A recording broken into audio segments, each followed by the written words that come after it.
So today's the big one. We're finally getting stuck into Wave 3 of the Adventure Series, and I'm super excited. Finally got my Wave 3 figures through last week, and this is the first bit of time I've had to finally start looking at them. And we're going to start today with this excellent Henry Jones Sr. figure from the last Crusade. And spoiler alert, I love this figure. Let's get stuck into it now. Hi, Chris here, the Geek figure fan. And yes, as I said in the intro, finally getting the chance to start on the Adventure Series again. So Wave 3, this is the first figure from that wave that I'm looking at, and I've decided not to start with another Indy figure. I'm really excited about all of the other options that we've got in this wave, from the last Crusade to Dial of Destiny as well.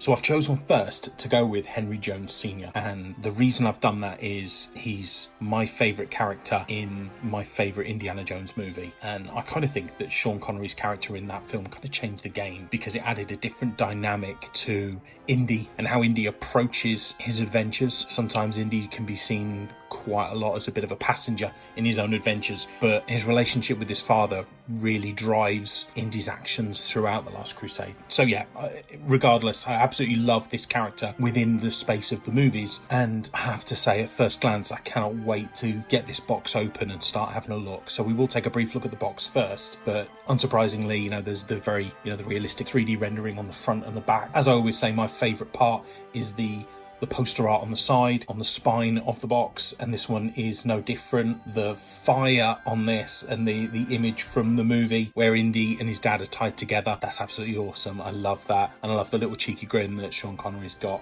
on the top part of that. So that's fantastic. And on the other side are the 6 figures from this wave. On the back are the accessories that also come with this, as well as an indication of what part of the building artifact comes with this figure. So yeah, real whistle-stop tour of that box. I love them, but let's get stuck into this figure first. So first, let's take a look at articulation and the accessories that come with this figure as well. So I'm super impressed with the suit. I mean, Hasbro have got it down pat now doing suits. They've done so many men in suits, but I'm really impressed with this one. It looks good. Maybe I'd have loved a little bit more tweed in there. Really like the look of this head sculpt as well without the hat on. So let's look at articulation. Wing movement's not bad. A little bit stiff. Good elbow movement. Single joint in the elbow. Movement in the wrists as well. So let's put that. Oh my god. Give him a hand, everyone. Okay, it's back on. It's nice and easy. So yeah, top looks absolutely fine. Single joint in the knee as well. Good movement in the ankle. Really impressed with the movement in the ankle, actually. That's more than we normally get. And whilst the top was quite stiff, the elbows were nice and loose, to be honest.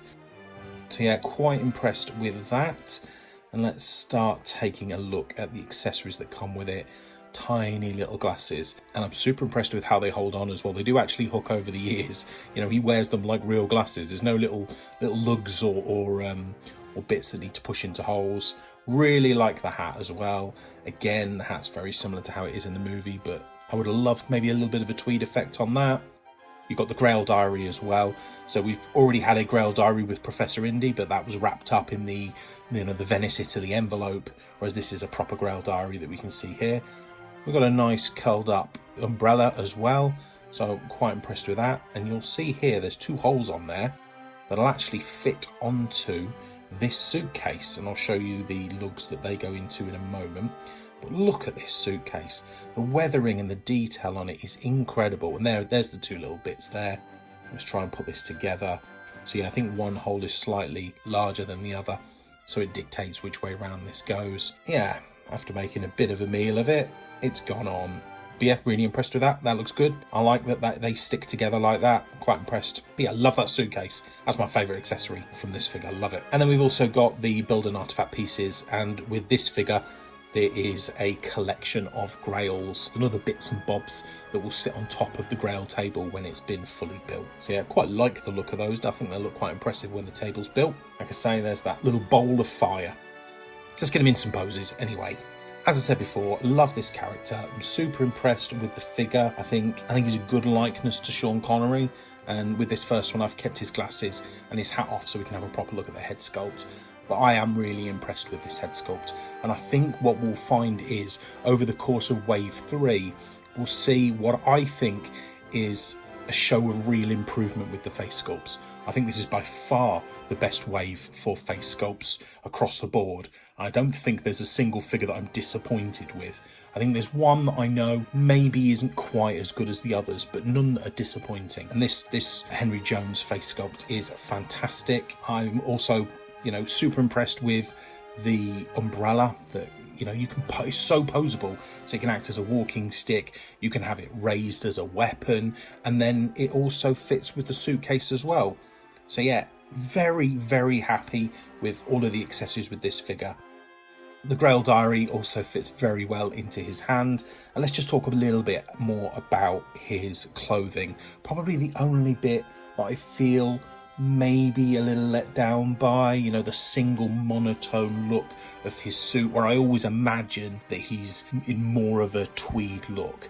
However, I completely understand the limitations of painting a 1/12 figure with tweed.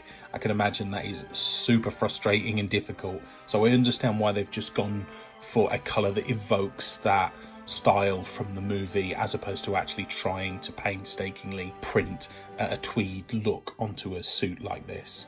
But that being said, I think the suit looks absolutely fine.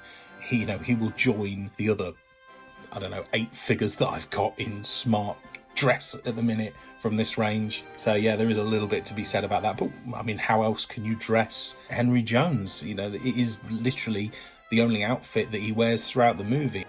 His hat fits fantastically on his head, and we've all had these conversations about why can't Indy have a removable hat. We've seen with other figures such as Short Round and Henry Jones Sr., and we will see further on with Ronaldo, that when hats are designed in a certain way, they fit on the head absolutely fine. And maybe it's down to the design of the hat, and it's the hats that we're talking about aren't particularly form-fitting.